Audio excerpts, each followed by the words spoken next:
আসসালামু আলাইকুম রহমতুল্লাহ বারাকাতু।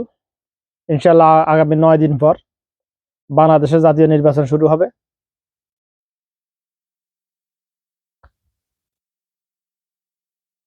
তো নির্বাচন নিয়ে গুরুত্বপূর্ণ কয়েকটা কথা বলবো, ইনশাল্লাহ, না বললে নয়।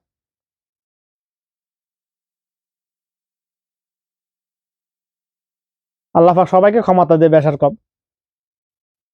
যারা নির্বাচিত হয় তাদের হাতে ক্ষমতা থাকে 5 বছর। কেউ ক্ষমতার অপব্যবহার করে, কেউ ক্ষমতার সদ্ব্যবহার করে। তারা যারা ক্ষমতার অপব্যবহার করে, কেন অপব্যবহার করে? অপব্যবহার তাদেরকে করতে বাধ্য করে। এরা কারা বাধ্য করে? জনগণ বাধ্য করে। ক্ষমতা যারা নির্বাচিত তাদেরকেও ক্ষমতা দেয় আল্লাহ পাক, যারা নির্বাচিত করে তাদেরকেও ক্ষমতা দেয় না আল্লাহ পাক।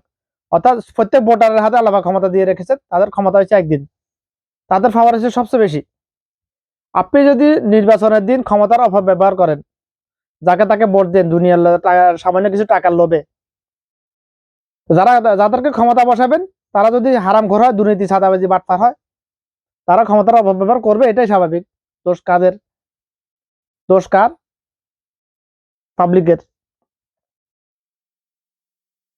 আপনার ভোট আপনি দিবেন, যাকে খুশি তাকে দিবেন, এটা হচ্ছে ফেরকাবাজি, নাফরমানিয়া ফতুয়া, এটা মুনাফিকি ফতুয়া। এটা ভোট আপনার কাছে, আপনার আমানত, এটা আপনার কাছে গচ্ছিত আমানত ভোট। আপনি যদি আমানতের খেয়ানত করেন একদিন, তো যাদেরকে নির্বাচিত করবেন তারা 5 বছর আমানতের খেয়ানত করবে। আপনি 500 টাকা, 1000 টাকার জন্য আপনার ইমান আমানত বিক্রি করে ফেলবেন। তো যাদেরকে আপনার মতো লক্ষ কোটি মানুষের, 1 কোটি মানুষের পিছনে 500 টাকা করে খরচ করলে কত কোটি টাকা হয়? তো সে টাকা যে যারা খরচ করবে, যারা নির্বাচিত হবে, তারা কি তাদের বাপ দাদার সম্পত্তি বিক্রি করে করবে নাকি? টাকাটা কোথা থেকে কালেকশন করবে? বড় বড় ব্যবসায়ীদের কাছ থেকে, এক্সপোর্ট ইম্পোর্টের সাথে যারা জড়িত তাদের কাছ থেকে টাকাগুলো কালেকশন করবে, নিবে। পরবর্তীতে ক্ষমতা আসার পরে তাদেরকে সিন্ডিকেট করার লাইসেন্স দিয়ে দিবে, সুযোগ করে দিবে, বাস। এটাই হলো প্রকৃত সত্য। সাধারণ মানুষ সবাই এটা জানে না। আপনি একদিন 500 টাকা, 1000 টাকা জন্য ইমান আমানত বিক্রি করে দিলেন, আর ওরা মাত্র সিন্ডিকেট করে মাত্র 3 থেকে 1 সপ্তাহ, মাত্র 1 সপ্তাহের মধ্যে শুধুমাত্র পেঁয়াজ আলু নিয়ে আমি একটা হিসাব দিয়েছিলাম, কত হাজার কোটি টাকা নিয়ে যেতে পারে জনগণ থেকে। একেবারে সহজ। কারো মাথা বাড়ি দেওয়ার প্রয়োজন না, চাঁদাবাজিরও করার প্রয়োজন না, শুধু সিন্ডিকেট করবে। আলু পেঁয়াজ নিয়ে, নিত্য প্রয়োজনীয় পণ্যের মধ্যে আলু আর পেঁয়াজ, এই দুটো নিয়ে সিন্ডিকেট করলে 1 সপ্তাহের মধ্যে, 10 দিন, 1 সপ্তাহ 10 দিনের মধ্যে হাজার হাজার কোটি টাকা আত্মসাৎ করে নিয়ে যেতে পারে পাবলিকের কাছ থেকে। তো আমার মূল কথা হলো, ভোট তো আপনি দিবেন, আপনার ভোট আপনি যাকে খুশি তাকে দিবেন। আপনি যদি মুসলমান হয়ে থাকেন, আপনি অবশ্যই মুসলমান, যে কোনো মুসলমানকে সিলেক্ট করবেন, সে যে দলের হোক না কেন। সে বিএনপির হোক, আওয়ামী লীগ হোক, জামাতের হোক। আমি বলতেছি না জামাতকে ভোট দেন, বিএনপি কে, সবাই কেউ ফেরেস্তা নয়, কেউ আবার সবাই আবার খারাপও নয়। কোন দল খারাপ নয়, দলের অনুসারী যারা দলের নাম বিক্রি করে, যারা দুর্নীতি, ছাদাবাজি, সিন্ডিকেট করে, তারাই খারাপ। আপনি যাকে ভোট দিবেন, আপনার আসনে যারা প্রার্থী হয়েছে,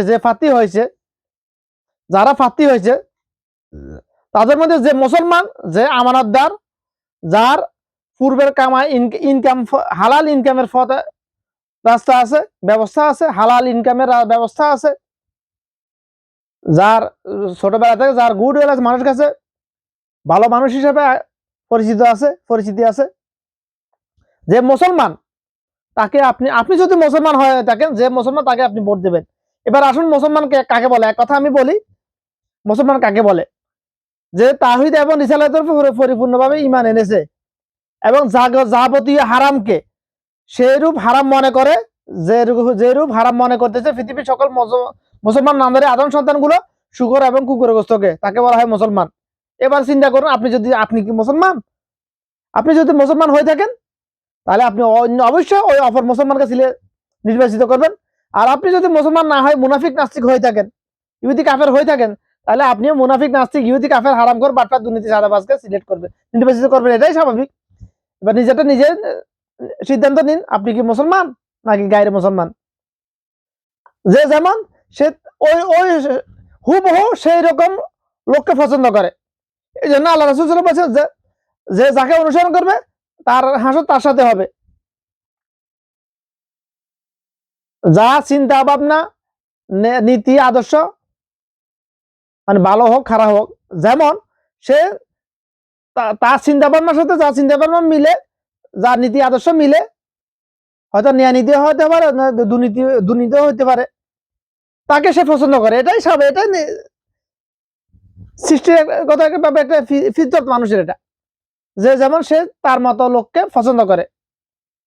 তো আপনি যেমন আপনি আপনার মতো লোককে পছন্দ করবেন, নির্বাচিত করবেন, ভোট দিবেন, এটাই স্বাভাবিক। এবার আপনি কেমন, আপনি কি ভালো নাকি খারাপ, আপনি কি হারামখোর, বাটপার, দুর্নীতিবাজ, সিন্ডিকেটকারী, নাকি ভালো মানুষ? আপনি কি চান বাংলাদেশ থেকে দুর্নীতি ছাড়া, সিন্ডিকেট, চুরি, ডাকাতি, হত্যা, দোষ এগুলো বন্ধ হোক? আপনি চান নাকি চান না? আপনি যদি এইসব যে কোনো না কোনো হারাম কাজের সাথে জড়িত হন, তাহলে আপনি যে কোনো হারামখোরকে আপনি নির্বাচিত করার চেষ্টা করবেন।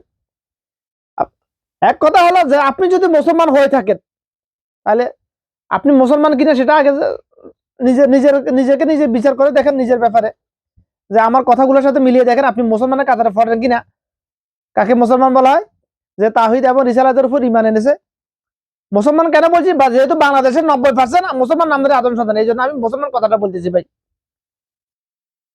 বাংলাদেশে যত চুরি, ডাকাতি, হত্যা, দর্শন, যারা ব্যভিচার আছে, সিন্ডিকেট আছে, বেশিরভাগ মুসলমানেরা করতেছে। কারণ বাংলাদেশের 90% মুসলমান নামধারী আদম সন্তান।